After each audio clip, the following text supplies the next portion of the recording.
Un secret que les compagnies de gaz ne veulent pas que vous sachiez. Depuis que j'ai découvert cette astuce, je n'ai plus jamais dépensé d'argent pour le gaz de cuisine. Aujourd'hui, ma cuisinière fonctionne uniquement avec de l'eau. Si vous voulez faire la même chose chez vous, vous aurez besoin d'un bidon comme celui que j'utilise ici. Sur le bouchon, vous devrez faire 2 trous. Le premier trou doit être de la taille d'une valve de chambre à air de vélo, afin qu'elle entre bien serrée comme je vous montre ici. Le deuxième trou doit être légèrement plus grand pour pouvoir y insérer un robinet à vanne, lui aussi bien ajusté. Une fois que c'est fait, refermez le bidon et scellez les 2 ouvertures avec de la colle chaude ou tout autre type de produit d'étanchéité de votre choix. Il est très important que ce soit parfaitement hermétique. Ici, j'utilise de la colle chaude, comme vous pouvez le voir.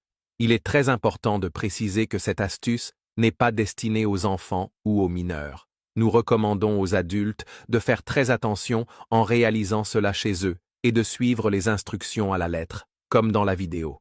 C'est simple, mais cela demande de l'attention. Ensuite, prenez un morceau de tuyau transparent, comme un tuyau de niveau, mesurez environ 20 cm et coupez-le. Raccordez une extrémité au robinet à vanne. L'autre extrémité ira dans une bouteille en plastique. Je vous recommande d'utiliser des bouteilles de 600 à 800 ml. Vous en aurez besoin de 2 et vous répéterez exactement le même processus pour les 2. La différence entre les 2 bouteilles est que l'une contiendra une petite quantité d'essence et l'autre seulement de l'eau du robinet, tout simplement. L'extrémité d'un des tuyaux devra atteindre le fond de chaque bouteille. Sur les bouchons de ces bouteilles, vous devrez aussi faire 2 trous, tous 2 de la taille du tuyau. Dans l'un des trous, vous insérerez le tuyau qui touche le fond.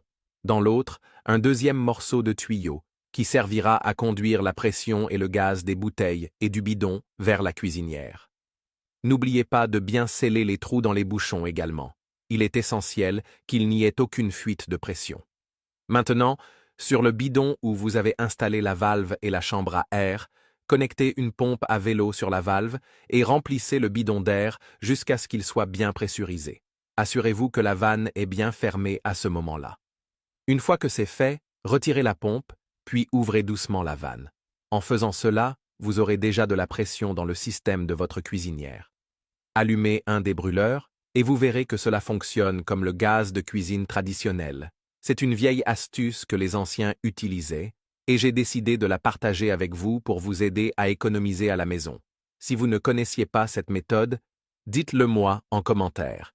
Une cuisinière alimentée à l'eau. J'espère que cette astuce vous a plu et à très bientôt dans une prochaine vidéo.